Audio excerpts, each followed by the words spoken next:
अरे अरे भैया, अरे नमस्कार देवी और सज्जनों, स्वागत तबार अभिनंदन। मैं कई के पान बनारस वाला स्टार्ट करता हूँ आप सभी का कौन बनेगा करोड़पति में। चलिए शुरू करते हैं आज के रोमांचक खेल। देखिए भाई साहब, देखिए देवर सज्जनों, आप कोई गोली वगैरह क्यों नहीं लेते हैं। देखिए कल हमसे एक लेक्चर में मिस्टेक हो गया था, उसको यहाँ पे सुधार लीजिए। आपको क्या करना है देवर सज्जनों, ये जो मैंने रिएक्शन लिखवाया था ब्राइन सोल्यूशन वाला, जिसे क्लोर छाप प्रक्रिया बोला था, उसमें यहाँ पे हर जन के पास तो नहीं रहेगा। जाओ पहले उस आदमी का साइन लेकर आओ जिसने मेरे हाथ पर ये लिख दिया कि मैं केमिस्ट्री नहीं पढ़ा सकता। हाय, तो भैया आप लोग यहाँ से दो हटा लेंगे, ठीक है। उसके बाद ये रिएक्शन जो है आपका पूरा कंप्लीट हो जाएगा, ठीक है। चलिए। अच्छा है। और इस रिएक्शन को तो मैं पहले से ही बैलेंस कर लिया था, आपको बताने की जरूरत नहीं है। पापा, अगर आप गलती करेंगे पापा तो मुझे कौन सिखाएगा पापा। पापा बचा लो। ओए पुत्र, चिंता मत कर, तू बस पढ़ता रहे, बाकी काम सही हो जाएगा। चलिए, तो भैया आप क्या करेंगे, भैया यहाँ से आप दो हटा लेंगे तो आपका रिएक्शन जो है पूरा कंप्लीट हो जाएगा। ये पीछे मैंने बताया था, तो आप इसको सही कर लिया। चलिए भैया, तो आज की क्लास में क्या खास है भैया, तो आज हम रफ्तार सीरीज लेके आए फिर से एक केमिस्ट्री का क्लास 10 का ये चैप्टर होने वाला है। कौन चैप्टर है भैया, जो लास्ट चैप्टर बचा हुआ है केमिस्ट्री का, जो बोर्ड के लिए आ रहा है। ये आ रहा है मेटल एंड नॉन मेटल, ठीक है, धातु एवं अधातु। तो भैया एकदम रफ्तार में चलेंगे, दर दर दर दर दर दर दर दर दर दर दर दर दे दनादन इसको खत्म करेंगे भैया। चलिए आइए स्टार्ट करते हैं। देखिए हमारी ये पहली स्लाइड मैंने यहाँ बना ली है भैया। इसमें जो जो इंपॉर्टेंट बात है मैंने सारी लिख दी है, ठीक है। इसका जो फोटो है वो मैं व्हाट्सएप और टेलीग्राम चैनल पे भी भेज दूंगा, तो आप वहां जाके देख सकते हैं, ठीक है। अभी यहाँ पे बस इसको समझ लिए, देखिए क्या होता है भैया। इधर मैंने मेटल के बारे में बताया, इधर मैंने नॉन मेटल के बारे में बताया, इधर धातु इधर अधातु। एक्चुअली देखिए क्या क्या है, और बीच में मैंने एक्सेप्शन लिखे हैं, अपवाद लिखे हैं भैया, कि कोई मेटल और कोई नॉन मेटल में से कौन कौन अपवाद होता है, ये धारणा समझ लीजिए। देखिए आप एक चीज याद करिए, इसका उल्टा कर लेंगे नॉन मेटल हो जाएगा। चलिए आप पहले मेटल याद करिए।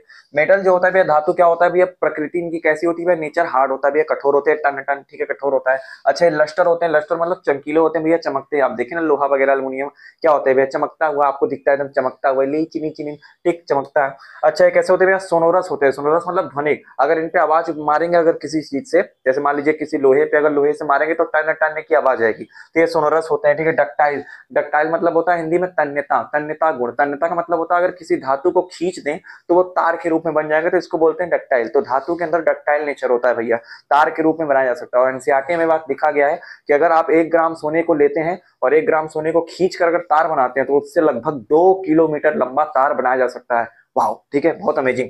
देख, तो डक्टाइल होते हैं भैया। मेलियाबल, मेलियाबल तो कैरेक्टर भी होता है भैया इनका। मेलियाबल मतलब क्या होता है भैया, आघात वर्धता। इनका मतलब अगर धातु को आप पीटेंगे, पीटेंगे, पीट पीट कर, आघात वर्धता मतलब क्या हुआ, आघात करिए फैल जाएंगे, ठीक है। वर्धता मतलब फैल जाएंगे, तो फैल के ये चादर बना सकते हैं। तो अगर पीटने से चादर बन जाए तो धातु का एक कैरेक्टर होता है जिसको बोलते हैं आघात वर्धता, यानी मेलियाबल, ठीक है। और धातु क्या होते हैं भैया, इलेक्ट्रॉन के डोनर होते हैं। ये इलेक्ट्रॉन दे सकते हैं, हमेशा इलेक्ट्रॉन निकालने की क्षमता रखते हैं देने पे, इसीलिए हमेशा धातुओं पर प्लस चार्ज आता है, क्यों, क्योंकि इलेक्ट्रॉन दे देते हैं। अच्छा और क्या होता है भैया, ये हीट के कंडक्टर भी होते हैं और इलेक्ट्रिक के कंडक्टर भी होते हैं। इसका मतलब अगर इनमें से आप ऊष्मा पास कराएंगे, ऊष्मा मतलब क्या, हीट, ठीक है, तो ये आसानी से उसमें से पास कर लेंगे, अपने अंदर से पास करा सकते हैं। और अगर इसमें करंट भी पास कराएंगे तो क्या होगा भैया, इसमें करंट भी आसानी से पास हो सकता है। अब मान लीजिए मैं एक लोहा पकड़ के एक सिरे पे खड़ा हूँ, लोहा जाके 1 किलोमीटर आगे जाके खड़ा हुआ है, आप वहां से सर जी करंट छुआए का, हम कहें छुआ छुआ कुछ नहीं होगा, कुछ नहीं होगा, आप टन में छुआ सर जी छटक गए, ठीक है, कहाँ छटक गए, कहाँ से उसका इलेक्ट्रॉन जो है झन से मारेगा और पूरा इलेक्ट्रिक कंडक्शन करके मेरे अंदर गड़गड़ा जाएगा, अंजलि गड़बड़ा देगा पूरा शरीर, ठीक है। तो इसी तरीके से ये हीट और इलेक्ट्रिक के कंडक्टर होते हैं भैया, ये मेटल होता है। चलिए मेटल के मैंने यहाँ एग्जांपल कुछ को लिख दिया भैया, कौन कौन से हैं, zinc, aluminium, iron, sodium, potassium, magnesium, copper, ठीक है, ये सब क्या होते हैं भैया, मेटल होते हैं। चलिए, तो भैया जैसे आपने मेटल पढ़ा इसका उल्टा कर लीजिए, नॉन मेटल हो जाएगा, ठीक है। मेटल हार्ड थे तो ये क्या हो जाएगा, ब्रिटल हो जाएगा। ब्रिटल मतलब होता है भंगुर, ठीक है, खुरदुरा टाइप का होता है, थोड़ा लिबिर लिबिर, मतलब खुरदुरा, जैसे नमक देखे ना, नमक टाइप का होता है, खुरदुरा होता है, ठीक है। लस्टर होता है, नॉन लस्टर होता है, मतलब चमकीले नहीं होते, ठीक है। ये सोनोरस होता है, मतलब ध्वनि उत्पन्न करते हैं लेकिन ध्वनि उत्पन्न नहीं करते। ये क्या होता है भैया, डक्टाइल होता है, ये नॉन डक्टाइल होता है, तन्यता गुण नहीं होता है इसमें। इसमें आघात वर्धता होता है, इसमें आघात वर्धता नहीं होता है, ठीक है। ये इलेक्ट्रॉन दे सकते हैं, तो भैया इलेक्ट्रॉन क्या कर सकते हैं, एक्सेप्ट कर सकते हैं, इलेक्ट्रॉन लेने की क्षमता रखते हैं, इसीलिए नॉन मेटल पे ज्यादातर माइनस चार्ज होता है। क्यों, क्योंकि अगर वो ले लेगा तो उस पर चार्ज क्या आ जाएगा, माइनस आएगा, क्योंकि इलेक्ट्रॉन पे खुद का माइनस होता है, ठीक। अच्छा हीट के नॉन कंडक्टर होते हैं, इसमें से हीट पास नहीं हो सकता, उष्मा पास नहीं हो सकता। इलेक्ट्रिक के नॉन कंडक्टर होते हैं, मतलब इसमें से करंट भी पास नहीं हो सकता। इस एग्जांपल मैंने यहाँ लिखे हैं नॉन मेटल कौन कौन से, carbon, sulphur, nitrogen, oxygen, phosphorus, chlorine और ब्रोमीन, फ्लोरीन, ठीक है, ये सब होते हैं क्या, नॉन मेटल एग्जांपल। अब देखिए इसके मैंने एक्सेप्शन यहाँ पे मैंने बता दिया भैया, एक्सेप्शन कौन कौन से, देखिए समझ लीजिए। सारे मेटल जो होते हैं वो हार्ड नेचर के होते हैं भैया, कठोर होते हैं, टनटना जाते हैं एकदम, लेकिन जो मरकरी होता है ये मरकरी को कैसे लिखते हैं, Hg से लिखते हैं, पारा हिंदी में बोलते हैं पारा। ये एक मेटल है, धातु है, लेकिन फिर भी ये किस अवस्था में होता है भैया, लिक्विड अवस्था में पाया जाता है। ये ठोस नहीं होता है, सॉलिड नहीं होता है, ठीक है, याद रखेंगे एक्सेप्शन पहला। दूसरा एक्सेप्शन नॉन मेटल का, ठीक है, नॉन मेटल जो होते हैं वो लिक्विड सॉलिड गैस सभी में मिलते हैं, ठीक है, ज्यादातर गैसेस फॉर्म में मिलेंगे, सॉलिड फॉर्म में मिलेंगे, लेकिन नॉन मेटल का सिर्फ ऐसा एक एलिमेंट है, एक ऐसा तत्व है जो लिक्विड फॉर्म में मिलता है, वो कौन है भैया, वो ब्रोमीन है, ठीक है, ब्रोमीन। और अजिया हो बिहार के लाला, ठीक है, तो ब्रोमीन है भैया, बिहार नहीं ब्रोमीन, बिहार लिखते हैं उसको, बिहार नहीं पढ़ेंगे, ठीक है, ब्रोमीन होता है, नॉन मेटल है, लिक्विड फॉर्म में मिलता है। अच्छा, तीसरा एक्सेप्शन देखिए, आयोडीन। आयोडीन भी एक नॉन मेटल है, नॉन मेटल जो है लस्टर नहीं होते, चमकीले नहीं होते, लेकिन आयोडीन भैया चमकीला होता है। अगर आपके सामने आयोडीन रख दिया जाए तो आप उसको मेटल समझ लेंगे गलती से, जो कि एक्सेप्शन है भैया। आयोडीन क्या होता है, नॉन मेटल होता है, बस मेटल की जैसा चमकता है, ठीक है, ध्यान रखिएगा। अच्छा, कार्बन का ग्रेफाइट। कार्बन का ग्रेफाइट आप देखेंगे भैया पेंसिल में जो लगा होगा, जो उसका नीब लगा होता है जिससे लिखते हैं काले रंग का, वो ग्रेफाइट होता है, वो कार्बन का बना होता है। तो भैया कार्बन क्या होता है, कार्बन नॉन मेटल होता है, अधातु होता है, लेकिन फिर भी इसमें से इलेक्ट्रिक कंडक्शन होता है भैया। अगर इसमें करंट पास करवाएंगे तो झन्ने से मार देगा। अगर मान लीजिए पेंसिल का दोनों सिरा छील के पलक में लगा के पलक चालू करके कहा हम पकड़ेंगे ग्रेफाइट, हमका कुछ नहीं होगा, कुछ नहीं होगा, मारेगा, झन्ने से फेंक जाएंगे पीछे। तो भैया ग्रेफाइट भी क्या होता है भैया, इलेक्ट्रिक का कंडक्शन करता है, ये एक्सेप्शन में आ गया, ठीक है। कार्बन मतलब नॉन मेटल होते हुए भी इसमें से इलेक्ट्रिक पास हो रहा है, तो ये इसका क्या हो गया, एक्सेप्शन। इसमें फ्री इलेक्ट्रॉन्स वगैरह होते हैं जिसके कारण ये होता है, ये आपको नहीं जानना, बस ये ध्यान रखिए, ठीक है। अच्छा, गैलियम और सीजियम। गैलियम और सीजियम को ध्यान रखिए, ये सब क्या होते हैं भैया, मेटल होते हैं, धातु होते हैं, और ये इतने low melting point, melting point मतलब क्या होता है, गलनांक, जिनका गलनांक बहुत कम होता है। अगर इन मेटल्स को अगर आप अपने हाथ पे रखेंगे तो हाथ पे ही ये क्या हो जाएंगे भैया, पिघल के एकदम लेबर आ जाएंगे, एकदम लिविर लिविर करने लगेंगे। तो भैया इस जो गैलियम और सीजियम होता है, इनका मेल्टिंग पॉइंट बहुत कम होता है, जो आपके हाथ की गर्मी से ही पिघल जाते हैं, ठीक है। होना तो कठोर चाहिए था, लेकिन अपवाद में क्या हो गया भैया, ये देखिए अपवाद का मतलब होता है क्या है, जो सब फॉलो करे वो ये फॉलो ना करे, इसीलिए जो होते हैं कठोर ना होके भैया क्या होते हैं, पिघल जाते हैं, मेल्टिंग पॉइंट बहुत कम होता है।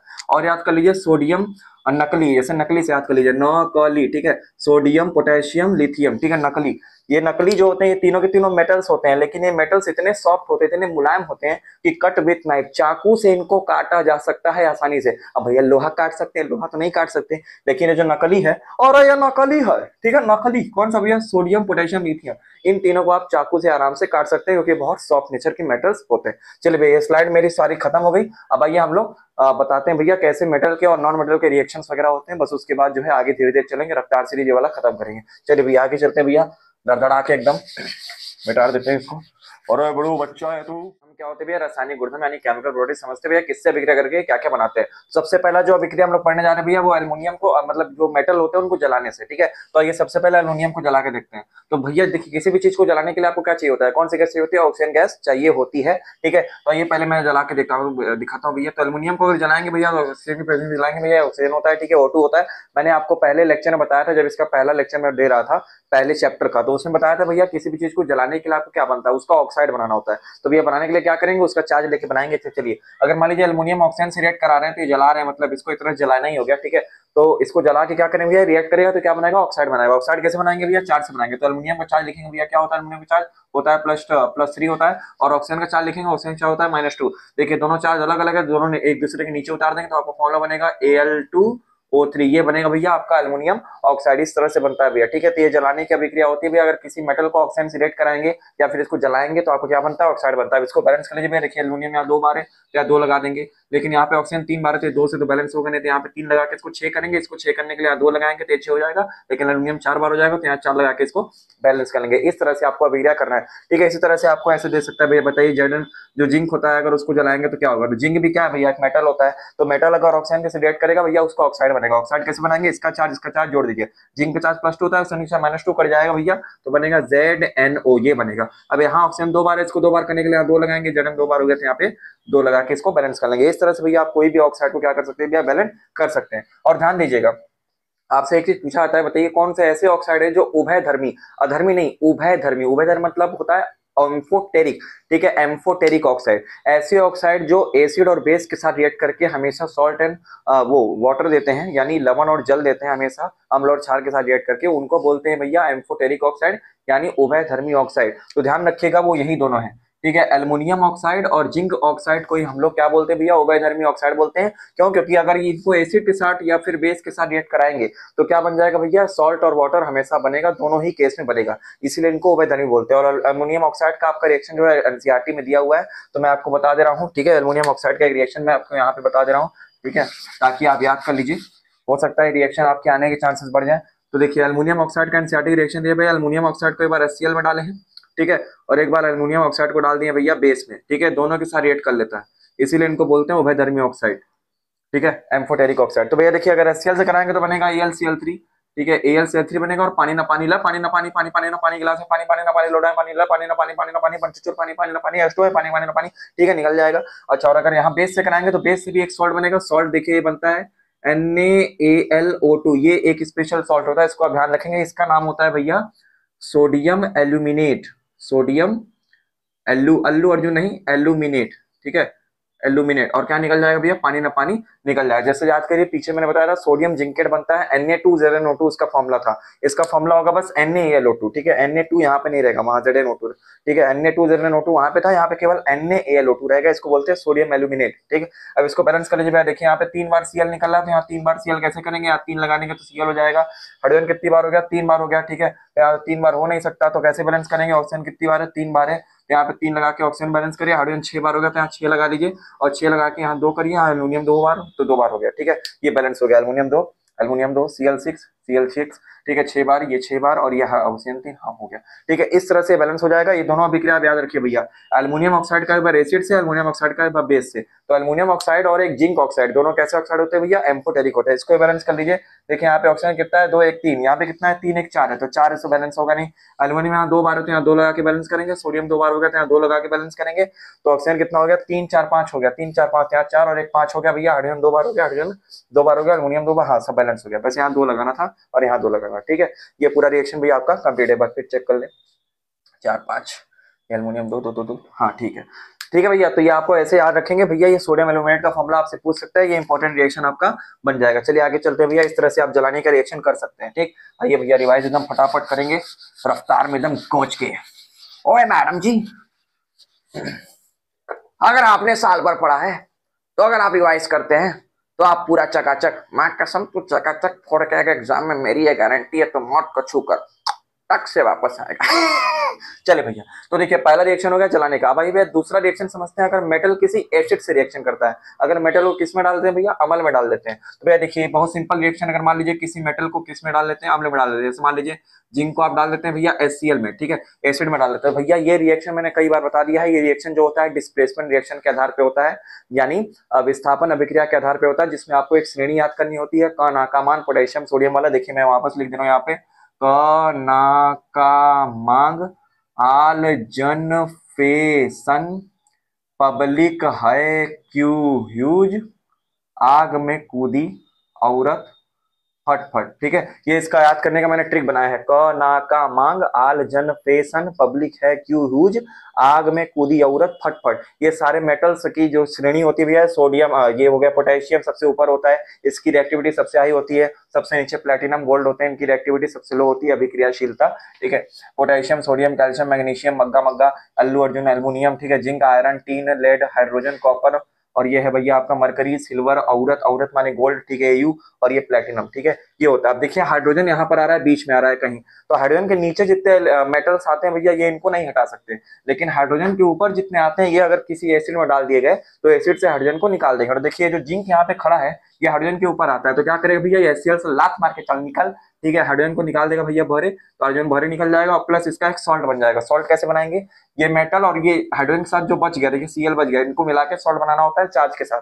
तो जिंक का चार्ज +2, Cl का चार्ज -1, यहाँ क्या बन जाएगा भैया, ZnCl2 बन जाएगा। इस तरह से इसको बैलेंस कर लेंगे यहाँ 2 लगा के, ठीक है, ऐसे आपको करना होता है। जैसे मान लीजिए आपको दे दिया एल्युमिनियम के साथ बनाइए भैया H2SO4, तो कैसे इसका रिएक्शन होगा, ठीक है, इसका रिएक्शन कैसे होगा, तो आप कहेंगे सर जी जो एल्युमिनियम है, एल्युमिनियम हाइड्रोजन के ऊपर आ रहा है, मतलब ये हाइड्रोजन गैस निकाल पाएगा, हाँ पहले तो यही चेक करेंगे निकालेगा कि नहीं, तो ये हाइड्रोजन गैस निकालेगा, तो इसको ध्यान से निकाल दीजिए। अब बचा ये देखिए SO4, ये सल्फेट होता है, एल्युमिनियम के साथ मिलकर क्या बना लेगा, फॉर्मुला बना लेगा, तो इसका फॉर्मुला बनेगा Al2SO4 का होल थ्राइस, क्योंकि इसका 2 होता है, इसका 3 होता है, ऐसे ऐसे उतर जाएगा। ठीक है, मैंने बताया आपको बनाने फॉर्मूला पहले वाले चैप्टर में।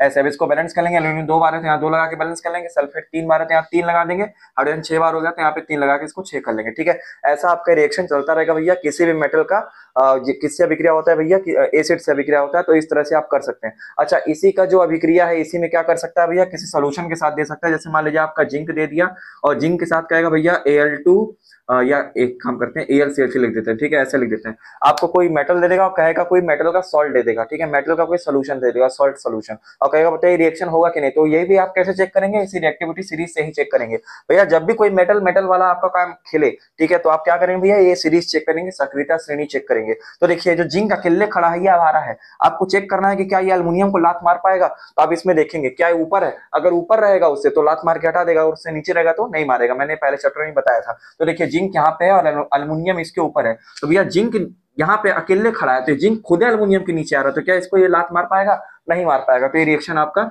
नहीं होगा। लेकिन अगर मान लीजिए ऐसे लिखा होता है एल्युमिनियम प्लस में ZnCl2, तो अगर आपसे पूछा था बताइए ये रिएक्शन होगा, तो आप कहेंगे हाँ ये रिएक्शन बिल्कुल हो जाएगा। क्यों हो जाएगा, क्योंकि देखिए एल्युमिनियम जो अकेले खड़ा है, जो अकेले खड़ा है उससे चेक करना होता है। जो अकेले खड़ा है क्या ये जिंक को लात मार पाएगा, तो हाँ बिल्कुल मार लेगा। क्यों, क्योंकि एल्युमिनियम जो है वो जिंक से ऊपर आ रहा है, तो जिंक से हायर आ रहा है, मतलब उसकी रिएक्टिविटी ज्यादा है, तो इसको लात मार के निकाल देगा। तो प्लस करके यहाँ से जिंक निकल जाएगा और ये एल्युमिनियम खुद क्लोरीन के साथ जाके चिपक जाएगा। इसको बोलते हैं दुल्हन भगाओ अभियान मेरी भाषा में। ठीक है भैया, इसकी दुल्हन को लेके भाग जाएगा। तो एल्युमिनियम क्लोरीन के साथ मिलकर क्या बना देगा, AlCl3 बना लेगा, और ये रिएक्शन ऐसे कंप्लीट हो जाएगा। बाद में इसको बैलेंस कर लेंगे, यहाँ 3 लगा के बैलेंस कर लेंगे। यहाँ पे 3 बार ये निकलेगा और यहाँ पर ये कितनी बार हो गया भैया, 6 बार हो गया। 2 बार लगा के इसको 2 बार बैलेंस कर लेंगे। ठीक है, तो इस तरह से आपको डिस्प्लेसमेंट रिएक्शन करना है भैया। एसिड के साथ दे सकता है या फिर कोई मेटल सोल्यूशन के साथ आपको दे सकता है, धातु का विलयन के साथ। तो आप इसी तरह से ये श्रेणी आपको याद रहेगी, तो आप धारणाएं उड़ा सकते हैं भैया। क्वेश्चन को एकदम रगड़ के एकदम चाप देंगे। चलिए आगे चलिए। ठीक है, आगे चलिए भैया। ठीक है, अरे भैया पहचानो हमको। चलिए तो भैया अब मेटल का कौन सा रिएक्शन बचा है, तो मेटल का वाटर के साथ रिएक्शन हम लोग देखेंगे, पानी ना पानी के साथ रिएक्शन देखेंगे। तो आइए ध्यान देखते हैं भैया। तो मेटल का वाटर के साथ जो रिएक्शन है देखिए कैसे होता है। तो सबसे पहले आप पोटेशियम और सोडियम का याद करिए। ठीक है, पोटेशियम और सोडियम जो होते हैं भैया बहुत रिएक्टिव होते हैं, वाटर के साथ रिएक्टिव बहुत तेज करते हैं। इसलिए इनको स्टोर करने के लिए, इनको अच्छे से रखने के लिए हम लोग केरोसिन तेल में रखते हैं, मिट्टी के तेल। ठीक है, हे माँ घास लटते हैं ना माँ, दुनिया में क्या लेकर आए थे और क्या लेकर जाओगी, हाय। ठीक है, तो भैया इनको घासलेट के तेल में रखते हैं। घासलेट मतलब केरोसिन, केरोसिन माने मिट्टी के तेल में इनको स्टोर करके रखते हैं ताकि रिएक्शन ना करे। ठीक है, तो देखिए अगर इनको पानी ना पानी से रिएक्शन करा देंगे भैया, अगर इन दोनों को पानी ना पानी से रिएक्शन करा देंगे तो क्या क्या बनेगा आपको ध्यान रखना है। पोटेशियम जो है पानी से रिएक्ट करने के बाद देगा पोटेशियम हाइड्रोक्साइड और प्लस में निकालेगा हाइड्रोजन गैस, और प्लस में इसमें बहुत मात्रा में भैया क्या निकलती है, हीट भी निकलती है, उष्मा भी निकलती है। ऐसे रिएक्शन जिनमें बहुत सारी हीट प्रोड्यूस होती है, निकलती है, उनको बोलते हैं एक्सोथर्मिक रिएक्शन, यानी उष्माक्षेपी अभिक्रिया। और जो हीट सोख लेते हैं उनको बोलते हैं उष्माशोषी। तो इतने ना उष्माक्षेपी होते हैं, मतलब एक्सोथर्मिक होते हैं कि हीट जितना निकलता है, और ये हाइड्रोजन गैस तो पहले से ज्वलनशील होता है भैया, तो हीट की वजह से हाइड्रोजन से एकदम बकबका के जलने लगता है। तो बकबका के जैसे ही जलेगा भैया आग पकड़ लेगा पानी में। तो लोग कहेंगे ओ माय गॉड पानी में आग पकड़ लिया, अरे क्या बात है, तो जादू है। जादू है, जादू नहीं, साइंस है। ठीक है, साइंस है। तो पोटेशियम पानी में जाने के बाद क्या बनाते हैं भैया, पोटेशियम हाइड्रोक्साइड बनाता है, हाइड्रोजन गैस बनाता है, हीट बनाता है, जो कि बाद में आग पकड़ लेता है। उसी तरह सोडियम का भी है भैया। सोडियम क्या बनाता है भैया, सोडियम हाइड्रोक्साइड बनाता है, और क्या बनाता है, हाइड्रोजन गैस बनाता है, और क्या निकाल देता है भैया, हीट निकाल देता है। अब इसको आप बैलेंस कर लेंगे। बैलेंस कैसे करेंगे भैया, यहाँ पे हाइड्रोजन 2 बार है तो पहले इसको 2 करके 4 करके, यहाँ पे ये 2 बार हो गया, ऑक्सीजन 2 बार हो गया, तो यहाँ 2 लगा देंगे, यहाँ 2 लगा के, यहाँ 2 लगा के, यहाँ 2 लगा देंगे। ठीक है, इस तरह से आपका रिएक्शन ये बैलेंस हो जाएगा, 2 दूनी 4, 2 दूनी 4। ठीक है, ये आपका ठंडे पानी से अभिक्रिया होता है भैया, नॉर्मल पानी से अभिक्रिया होता है, सोडियम पोटेशियम अभिक्रिया कर लेते हैं। पहला रिएक्शन हो गया भैया, इसको याद रखिए। ठीक है, ये हो गया। अच्छा, मैग्नीशियम के बारे में आइए भैया, मैग्नीशियम के बारे में बता देते हैं। ठीक है, मैग्नीशियम जो होता है वो क्या करता है भैया, ठंडे पानी से अभिक्रिया नहीं करता है। कैसे करता है भैया, ये गर्म पानी से अभिक्रिया करता है। गर्म पानी से अभिक्रिया करा देंगे इसका। तो अगर हम गर्म पानी से मैग्नीशियम का अभिक्रिया कराने क्या बनेगा भैया, यहाँ पे मैग्नीशियम हाइड्रोक्साइड बनेगा। ठीक है, मैग्नीशियम हाइड्रोक्साइड बनेगा भैया, MgOH का होल ट्वाइस, और प्लस में यहाँ पे क्या निकल जाएगा, हाइड्रोजन गैस निकल जाएगा। ये भी यही काम करता है भैया। इसी तरह कैल्शियम भी करता है। ठीक है, मतलब कोई भी मेटल अगर पानी को आपको कराने के रिएक्शन दे रहा है तो आप मैग्नीशियम हाइड्रोक्साइड और हाइड्रोजन गैस बनाएंगे। अब इसको बैलेंस कर लीजिए भैया, OH यहाँ पे 2 बार है तो 2 बार यहाँ पे 4 लगा देंगे, बस बैलेंस हो गया। ठीक है, 2 दूनी 4 हो गया। ठीक है, तो ये आपका एक रिएक्शन अलग से हो गया। ठीक है, अब इस तरह रिएक्शन देखिए एक आयरन और एल्युमिनियम का भी होता है। किसका होता है भैया, आयरन का होता है, और एक किसका होता है, एल्युमिनियम का होता है। ये भी पानी के साथ रिएक्शन करते हैं, लेकिन ध्यान रखिएगा इसमें ध्यान रखने वाली बात क्या है, आयरन और एल्युमिनियम ये दोनों जो मेटल होते हैं, धातु होते हैं, ये पानी के साथ रिएक्ट तो करते हैं, लेकिन ना लिक्विड वाले पानी के साथ करते हैं, ना ठंडे ना गर्म, ये पानी के भाप के साथ रिएक्शन करते हैं। भाप यानी गैसियस फॉर्म में जो पानी होता है उससे रिएक्ट करते हैं, स्टीम से। तो आपको यहाँ पे क्या लिखना पड़ेगा, जी लिखना पड़ेगा ब्रैकेट में। जी मतलब क्या, गैस फॉर्म में रिएक्ट करते हैं, ठीक है।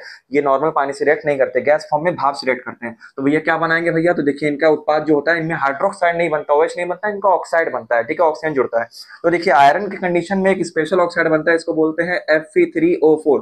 इसका नाम होता है फेरेसोफेरिक ऑक्साइड। क्या होता है बाबू, फेरेसोफेरिक ऑक्साइड। घाय से गोंच के आप यहाँ पे लिखेंगे Fe3O4, और प्लस में क्या निकलता है, हाइड्रोजन गैस। हाइड्रोजन गैस तो निकलना ही है, ठीक है। और एल्युमिनियम भैया क्या बनाता है, एल्युमिनियम ऑक्साइड बनाता है, Al2O3 बनाता है, और प्लस में क्या निकलता है भैया, हाइड्रोजन गैस को रिलीज कर देता है। तो आप ये दोनों रिएक्शन ध्यान रखेंगे, जो कि स्टीम से होता है, भाप से होता है, आयरन और एल्युमिनियम का केस होता है, ठीक है। अब इसको आप बैलेंस कर लेंगे। बैलेंस कैसे करेंगे भैया, यहाँ पे आयरन 3 बार है, इसको 3 लगा देंगे, ठीक है। ऑक्सीजन 4 बार है तो इसको 4 लगा देंगे, और हाइड्रोजन कितनी बार हो गया, 8 बार हो गया, तो इसको 4 लगा के 8 कर लेंगे, ठीक है। एल्युमिनियम को कैसे कर लेंगे भैया, एल्युमिनियम यहाँ 2 बार है, एल्युमिनियम यहाँ 2 कर लीजिए।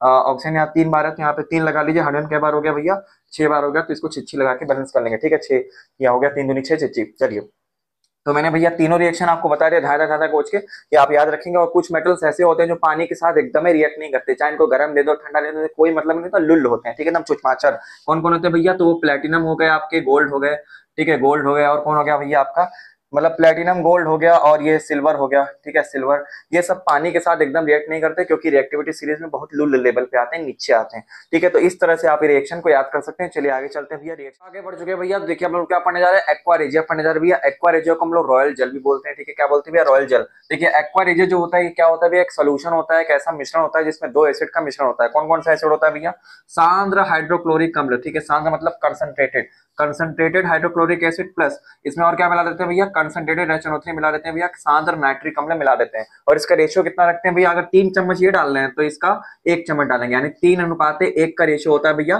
सांद्र हाइड्रोक्लोरिक एसिड और सांद्र नाइट्रिक एसिड का ये अनुपात होता है। इसको पूरे सोल्यूशन को मिलाने के बाद इसको बोलते हैं भैया एक्वा रेजिया, यानी रॉयल जल, ठीक है। अम्लराज हिंदी में बोलते हैं, अम्लराज। इसका प्रयोग कहाँ करते हैं भैया, जो ज्वेलरी में हम लोग क्या करते हैं भैया, प्लेटिनम गोल्ड की अंगूठी वगैरह बनाते हैं, तो उनको शेप देना होता है, तो उनको शेप देने के लिए पहले उनको पिघलाना पड़ेगा, गलाना पड़ेगा। तो इनका मिश्रण अगर गोल्ड या प्लेटिनम पे डाल देंगे तो भैया वो क्या हो जाते हैं, पिघल जाते हैं। पिघलने के बाद उनको सांचे में डालकर उसको आकार के, मतलब जिस आकार में हमको चाहिए उस आकार में उसको निकाल लिया जाता है। तो इसको बोलते हैं एक्वा रेजिया, इसका प्रयोग उसी में करते हैं। अच्छा देखिए, एक और रिएक्शन बता दे रहे भैया दाएं से। एक रिएक्शन बताना होता है भैया कि बताइए मेटल अगर किसी नॉन मेटल के साथ रिएक्ट कर लेगा तो क्या होगा, दाएं से। तो देखिए मेटल जैसे मान लीजिए सोडियम, सोडियम अगर इसको क्लोरीन के साथ रिएक्ट कराएंगे तो क्या बनेगा भैया, तो आपको पता है भैया सोडियम प्लस में होता है, Cl माइनस में होता है, तो दोनों रिएक्ट करके क्या बना लेंगे भैया, NaCl बना लेंगे, NaCl, क्योंकि इसका चार्ज +1 होता है, इसका चार्ज -1 होता है। इस तरह से NaCl बन जाएगा। इसी तरह मान लीजिए आपको मैग्नीशियम दे दिया, मैग्नीशियम अगर क्लोरीन के साथ रिएक्ट करेगा तो क्या बनेगा भैया, तो मैग्नीशियम का चार्ज होता है भैया +2 और Cl का चार्ज होता है -1, तो 2 इधर उतरेगा, ये इधर उतरेगा, तो इसका बनेगा भैया MgCl2। इस टाइप से रिएक्शन होता है भैया। अगर कोई मेटल किसी नॉन मेटल के साथ, यानी कोई धातु और धातु के साथ रिएक्शन करता है तो क्या बनाता है, अपने ही प्लस और माइनस का एक यौगिक बनाता है, सॉल्ट बनाता है, ठीक है, लवण बनाता है। और ये यौगिक जो मेटल और नॉन मेटल से बने होते हैं, इन सारे यौगिकों को हम लोग क्या बोलते हैं भैया, आयनिक यौगिक बोलते हैं, आयनिक कंपाउंड बोलते हैं, आयनिक कंपाउंड, ठीक है, आयनिक यौगिक बोलते हैं। और इनके बीच का जो आकर्षण बल होता है, जो इंटरेक्शन फोर्स होता है, बहुत क्या होता है भैया, स्ट्रांग होता है, बहुत मजबूत होता है। और इनकी और खास प्रकृति क्या है भैया, इनके जो गलनांक क्वथनांक होते हैं, यानी मेल्टिंग और बॉइलिंग पॉइंट होते हैं, बहुत क्या होते हैं भैया, अधिक होते हैं, बहुत हाई होते हैं। और अगर ये पानी में जाएंगे तो पानी में जाने के बाद ये क्या हो जाते हैं, विलय हो जाते हैं, यानी अपने आयनों में टूट जाते हैं भैया। नमक यानी NaCl क्या है, नमक है, इसको जैसे ही पानी में डालेंगे तो क्या हो जाएगा भैया, Na+ और Cl- निकल जाएगा, तो ठीक है, आराम से टूट के उसमें घुलनशील हो सकते हैं। जिस कारण से इसकी एक और प्रॉपर्टी बनती है कि अगर इसमें इलेक्ट्रिसिटी पास कराएंगे, यानी करंट पास कराएंगे, विद्युत धारा, तो भैया ये आराम से क्या कर सकते हैं, विद्युत धारा को फ्लो करा सकते हैं, पास करा सकते हैं। क्यों, क्योंकि इसमें चार्ज बन गया है, प्लस और माइनस चार्ज बन गया है, जिस कारण से ये मतलब ये पास करा देते हैं। और इनके बीच में जो आकर्षण बल होता है उसको हम लोग बोलते हैं आयनिक बंध, ठीक है, आयनिक बॉन्ड बोलते हैं। तो आप ये ध्यान रखिएगा, आपसे पूछा सकता है, बताइए आयनिक यौगिक क्या होते हैं, आयनिक बंध क्या होते हैं, तो आप ये एग्जाम्पल लिख के इसको बता सकते हैं, ठीक है। ये सब हो गया भैया इनके। चलिए आगे चलते हैं भैया।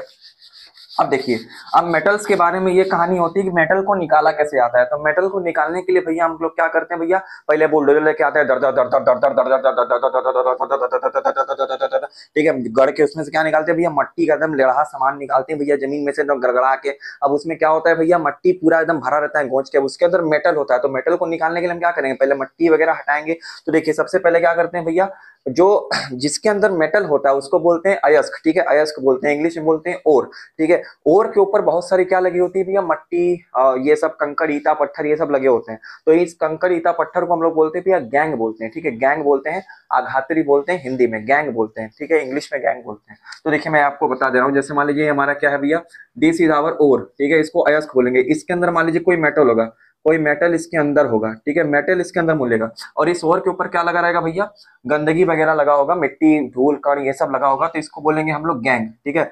गैंग को इंग्लिश में ऐसे लिखते हैं गंगू, गंगू ताई, ठीक है, GANGUE गंगू, ठीक है, गंगू ताई, ठीक है, गैंग लिखते हैं, इसको अघातरी बोलते हैं हिंदी में। तो ये सब हटाएंगे भैया तब और मिलेगा, फिर और क्या शुद्धि को हटाएंगे तो हमें क्या मिल जाएगा भैया, मेटल मिल जाएगा। ये हमें मेटल मिलता है, बाद में इसको क्या करते हैं भैया, रिफाइनिंग करके इसको एकदम प्योर मेटल में एकदम चमकीला पदार्थ बनाते हैं। आइए धीरे धीरे इस प्रोसेस को अगर पूरा समझ लेंगे तो हमारा मेटल जो है धीरे धीरे निकलेगा। तो आइए सबसे पहले क्या करेंगे भैया, इस गैंग को हटाएंगे। तो गैंग को हटाने के लिए हम लोग क्या करते हैं भैया, बहुत सारे इनको धुआं धाना करना पड़ता है, ठीक है। तो इसमें पूरा कई सारा प्रोसीजर लगता होता है, तो हम रिवाइज कर रहे हैं तो उसके बारे में हम लोग नहीं बताएंगे, जब उसका लेक्चर लेंगे तब बताएंगे, इतना जरूरी नहीं है, एनसीईआरटी में इसका दिया नहीं है। तो गैंग वगैरह हटा दिए, ठीक है। अब देखिए और से मेटल प्राप्त करने के लिए हम लोग क्या करेंगे, और देखिए उसका प्रोसीजर आपका दिया हुआ है, तो ये ध्यान समझ लेते हैं, ठीक है। और से कैसे मेटल प्राप्त करेंगे, तो देखिए और जो होते हैं अयस्क जो होते हैं वो क्या होता है भैया, अगर आपसे पूछा है तो आप ये बताएंगे कि और ऐसे कंपाउंड होते हैं या ऐसे पदार्थ होते हैं, ठीक है, और ऐसे पदार्थ होते हैं, ऐसे सबस्टांस होते हैं जिनमें मेटल मिलने की संभावना बहुत अधिक होती है, उन्हें क्या बोलते हैं, और बोलते हैं, ठीक है, जो जमीन के अंदर से निकाले जाते हैं। जैसे मान लीजिए आपका ये देखिए इस तरह से और होता है ZnCO3, ठीक है, ZnCO3 क्या है भैया, एक और है, ठीक है। ZnS ये क्या है, एक और है, क्यों और है, देखिए Zn में कार्बोनेट मिल रहा है, कार्बोनेट का शुद्धि, ठीक है, ये इम्प्योरिटी है। अगर मान लीजिए आप इस कार्बोनेट को हटा देंगे तो क्या आपको ये मेटल जिंक मिल जाएगा, हाँ बिल्कुल मिल जाएगा। उस तरह से देखिए ये ZnS होता है, ZnS में देखिए किसकी इम्प्योरिटी है, किसके शुद्धि है, सल्फाइड के शुद्धि, ये सल्फाइड भैया, ये सल्फरवा अगर चोर है, ये चोरवा को हटाइए, चोरवा जैसे ही हटेगा देखिए मेटल मिल जाएगा कि नहीं, ठीक है, हाँ बिल्कुल मिल जाएगा। तो इसी टाइप्स को हम लोग क्या बोलते हैं भैया, और बोलते हैं। तो भैया और के इसी इम्प्योरिटी को हटाना है, तो इसके लिए हम लोग क्या करते हैं भैया, दो प्रोसेस करते हैं, एक करते हैं कैल्सिनेशन, हिंदी में बोलते हैं निस्तापन, और एक करते हैं भैया भर्जन यानी भजन, भजन को इंग्लिश में बोलते हैं रोस्टिंग, ठीक है, रोस्ट करने वाला नहीं, यो ब्रो, ठीक है, रोस्ट करने वाला नहीं, ये रोस्टिंग अलग होता है, केमिस्ट्री का प्रोसीजर होता है, ये करके दिखाते हैं। तो भैया देखिए मैं आपको बता दे रहा हूँ, समझा दे रहा हूँ, आइए, ठीक है, जिंक का एग्जांपल लेके बता दे रहा हूँ, क्योंकि जिंक पे ही आपको करना है, ठीक। तो जिंक अगर मान लीजिए आपका सल्फाइड दिया है, ठीक है, एक सल्फाइड पे आप कर सकते हैं और एक इसके कार्बोनेट पे कर सकते हैं। तो ध्यान से सुनिए, अगर किसी और के या किसी अयस्क के सल्फाइड के इम्प्योरिटी पे अगर आप उसको क्या कर सकते हैं, मेटल बनाना है, तो आपको क्या करना है, उसका भर्जन कराना होगा। भर्जन कराने के लिए आपको क्या करना पड़ेगा भैया, ऑक्सीजन से रिएक्ट कराना पड़ेगा, एकदम गोंज गोंज के ऑक्सीजन डालना पड़ेगा, और इसको क्या करना पड़ेगा भैया, हीट करना पड़ेगा। तो देखिए ये करना होता है, इस पूरे प्रोसेस को हम लोग बोलेंगे भर्जन। और इससे बनेगा क्या भैया, तो देखिए मेटल का एक ऑक्साइड बन जाएगा, मेटल का ऑक्साइड कैसे बनाएंगे, मेटल का एक ऑक्सीजन के साथ चार्ज बना के फॉर्मूला बनाएंगे। तो Zn का O के साथ फॉर्मूला क्या बनेगा, ZnO बनेगा, और प्लस में क्या निकाल लेंगे भैया, सल्फर डाइऑक्साइड, ये तो निकालना ही है, ठीक है। ये पूरा प्रोसीजर जो होता है ये भर्जन होता है, रोस्टिंग होता है। अच्छा, लेकिन अगर वही कोई कार्बोनेट और आपको दे दिया जाए, कार्बोनेट का कोई अयस्क दे दिया जाए CO3 वाला, तब आपको क्या करना है, ऑक्सीजन इसको नहीं देना भैया, इसको ऑक्सीजन क्या करना है भैया, लिमिटेड रखना है, सीमित रखना है, ठीक है, ऑक्सीजन से रिएक्ट नहीं करना है, इसको डायरेक्ट हीट कर देना। तो जैसे ही भगभगा के इसको हीट करेंगे, इसमें से दो चीजें निकलेंगी, एक तो मेटल का ऑक्साइड बनेगा, मेटल देखिए मेटल यहाँ कौन है, जिंक है, तो जिंक का ऑक्साइड क्या बनेगा भैया, ZnO बनेगा। देखिए ये मैं ऐसे ही हवा हवा में नहीं लिख रहा हूँ भैया, चार्ज से बना के लिख रहा हूँ। तो आप जो चार्ज याद किए रहेंगे तब भी ये सब बना सकते हैं भैया। कैसे, देखिए Zn का चार्ज +2 होता है, ऑक्सीजन का चार्ज -2, दोनों चार्ज सेम है, काट देंगे तो क्या बनेगा, ZnO बनेगा, ठीक। अच्छा, प्लस में यहाँ क्या निकालेंगे भैया, कार्बन डाइऑक्साइड, ठीक है, कार्बन डाइऑक्साइड यहाँ पे निकाल के ध्यान से गोंच के लिख देंगे। तो ये वाला जो यहाँ से यहाँ तक का प्रोसेस है ये होता है निस्तापन, ठीक है, इसको बोलते हैं कैल्सिनेशन। और ये वाला क्या होता है भैया, रोस्टिंग, इसको बोलते हैं भर्जन, ठीक है। तो आपको ये ध्यान रखना है, दोनों में अंतर क्या है भैया, इसमें सल्फाइड और यूज करते हैं, इसमें कार्बोनेट और यूज करते हैं, ठीक है। इसमें ऑक्सीजन हम गोंच के डालते हैं, इसमें ऑक्सीजन सीमित रहता है, लिमिटेड रहता है, दोनों में ऑक्साइड बनता है, ये अंतर नहीं है। भर्जन में सल्फर डाइऑक्साइड गैस निकलती है, निस्तापन में कौन सी निकलती है भैया, कार्बन डाइऑक्साइड गैस निकलती है। ये अंतर आपको पूछा आ सकता है भैया, एग्जाम में पूछा भी है बोर्ड में, तो आप इसको अच्छे से ध्यान रखिए। अब इसको बैलेंस कर लीजिए भैया, बैलेंस कैसे करेंगे, ये वाला रिएक्शन कैसे बैलेंस होगा, यहाँ पे 2 निकल रहा है, यहाँ पे 3 निकल रहा है, तो कैसे बैलेंस करें इसको, एक काम करते हैं, यहाँ पर सल्फर यहाँ कितना है, 2 लगा के इसको 4 करेंगे तो ये 4 हो जाएगा, ठीक है, इसको 4 हो जाएगा, यहाँ पे 2 लगाएंगे, यहाँ पे क्या लगाते हैं, 2 लगाते तो नहीं बैलेंस हो रहा है, ठीक है। ऑक्सीजन 6 बार हो जा रहा है, तो इसको 6 करने के लिए यहाँ क्या लगा दे, 3 लगा दे, ठीक है। देखिए Zn 2 बार हो गया, Zn 2 बार हो गया, ठीक है, सल्फर 2 बार हो गया, सल्फर 2 बार हो गया, ऑक्सीजन कितना हुआ भैया, 2 दूनी 4 और 2 6, 3 दूनी 6, हाँ ये बैलेंस हो गया रिएक्शन, ठीक है। उस तरह ये कार्बोनेट वाला कर दीजिए, कार्बोनेट वाला देखिए Zn एक बार ऑक्सीजन CO3, हाँ ये तो बैलेंस है, ठीक है। इस तरह से ये आपका भर्जन और निस्तापन मैंने बता दिया प्रोसीजर। अब देखिए इसमें आपको पूछेगा भैया कि अभी तक तो आपने भैया चोमू वाला काम कर दिए, अभी तो आप मेटल का ऑक्साइड बनाए हैं भैया, अभी भी इसमें ऑक्सीजन का इम्प्योरिटी है, देखिए इसमें ऑक्सीजन का इम्प्योरिटी है, ठीक है। तो आप भर्जन करिए चाहे निस्तापन करिए, दोनों में आपको क्या मिलता है भैया, ऑक्सीजन का इम्प्योरिटी वाला यानी ऑक्सीजन की अशुद्धि वाला मेटल मिलता है, कोई मेटल मिलता है। तो भैया अभी इस मेटल को अलग किसे करेंगे, तो भैया ऑक्सीजन को चुसवा दीजिए। तो ऑक्सीजन की जो बेस्ट चुसनी होती है वो होती है कार्बन, ठीक है। कौन होती है बाबू, कार्बन होती है। तो देखिए अब क्या करेंगे, इसका लास्ट प्रोसेस करेंगे, ठीक है, लास्ट प्रोसेस करेंगे, वो करके दिखा दे रहे हैं। इसकी चुसनी को बुलाएंगे, ठीक है, ऑक्सीजन की चुसनी है, चुसनी देखो। तो ZnO जो हमें मिला था भर्जन और स्थापन दोनों में ही क्या मिलता है भैया, ZnO ही मिलता है, मतलब उसका ऑक्साइड मिलता है। कोई भी मेटल आपको दे उसका ऑक्साइड बनाना है, तो भर्जन करिए चाहे स्थापन करिए ऑक्साइड ही मिलेगा आपको, ठीक है। गोंच के लिख लीजिए।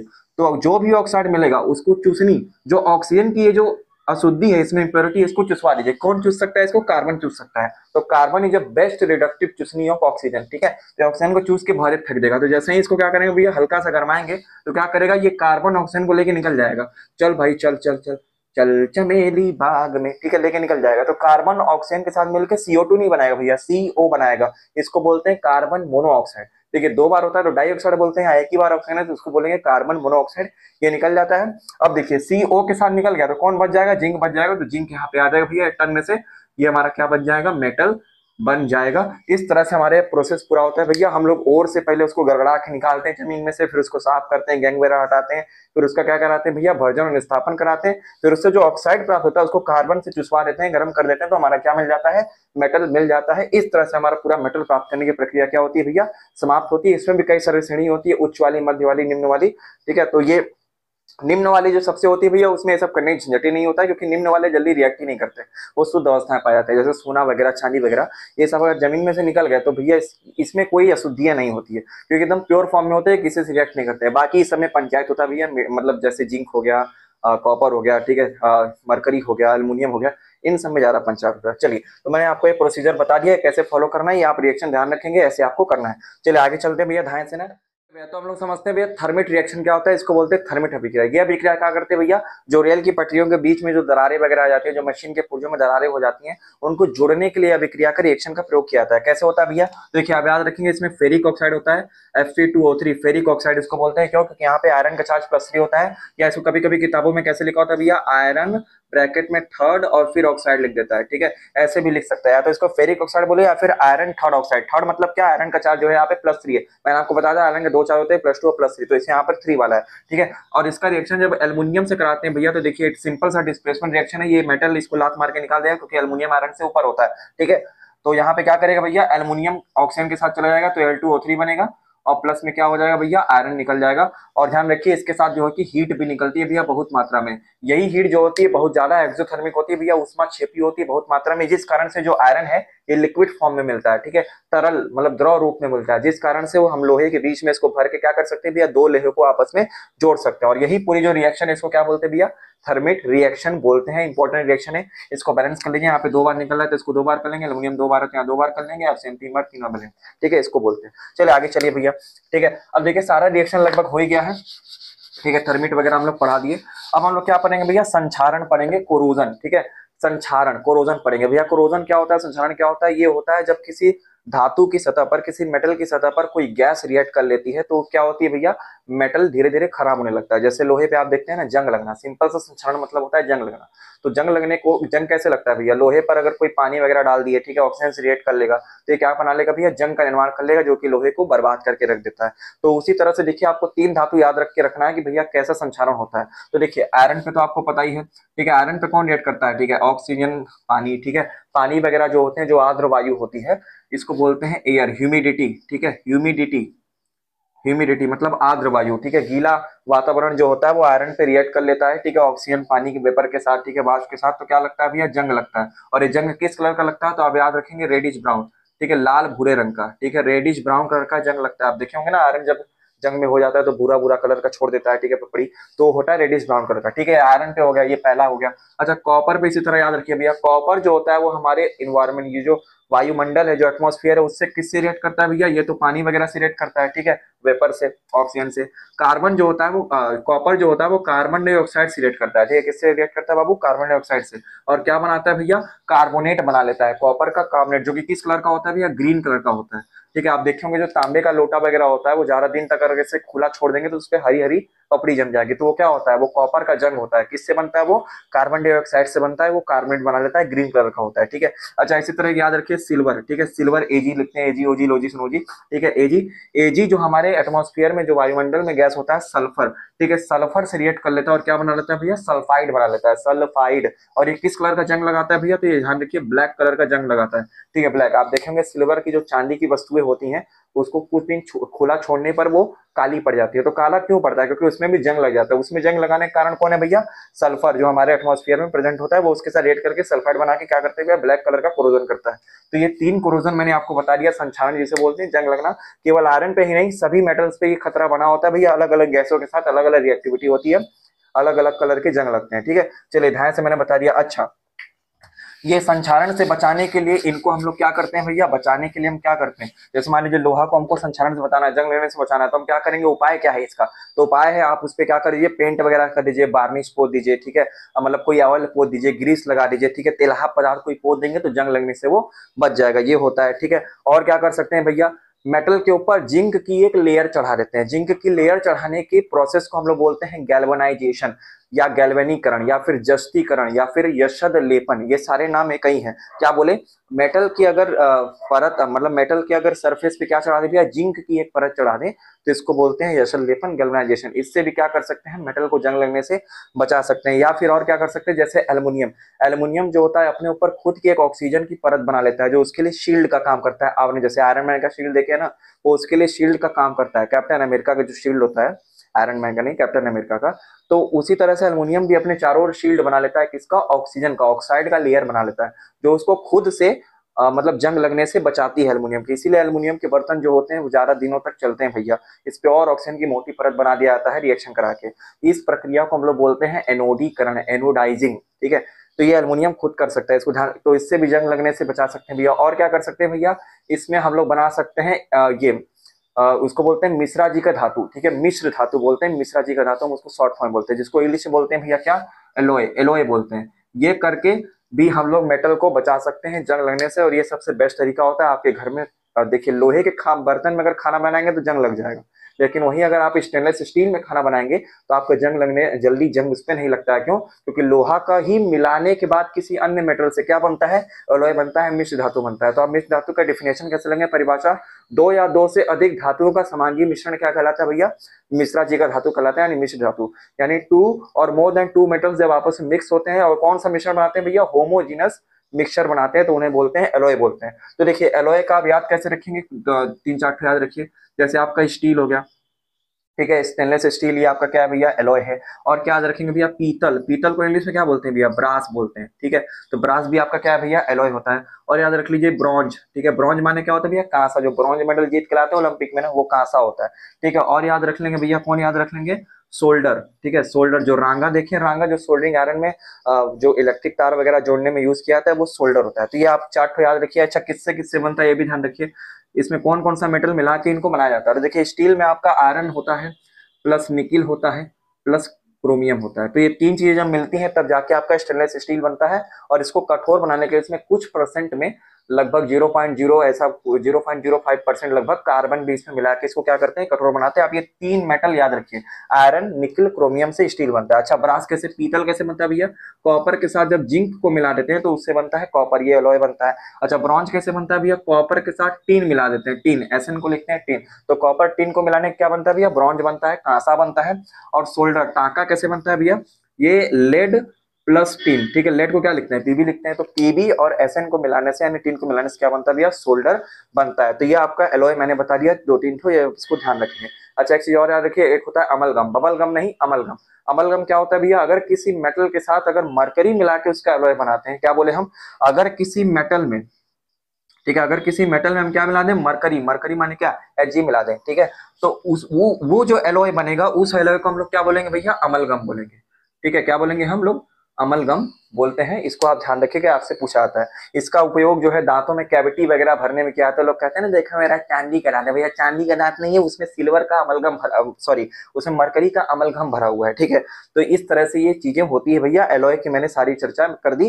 ठीक है, ये सब बचाने के उपाय होते हैं भैया, जंग लगने से इसको हम लोग बचा सकते हैं। तो इस तरह से भैया आपका संक्षारण ये ब्रॉन्ज हो गया। ठीक है, एलॉय वगैरह रिएक्शन मैंने सब बता दिए। इस तरह से आपके जो मेटल और नॉन मेटल का जो चैप्टर है वो समाप्त होता है। चले मिलते हैं तब नेक्स्ट क्लास में, इन्हीं सब फन एंटरटेनमेंट म्यूजिक नॉलेज के साथ, एक नई सीरीज के साथ आगे वीडियो में मिलते हैं। तब तक के लिए बाय बाय, गुड नाइट, सभी को शुभ रात्रि, goodbye, good night, Tata.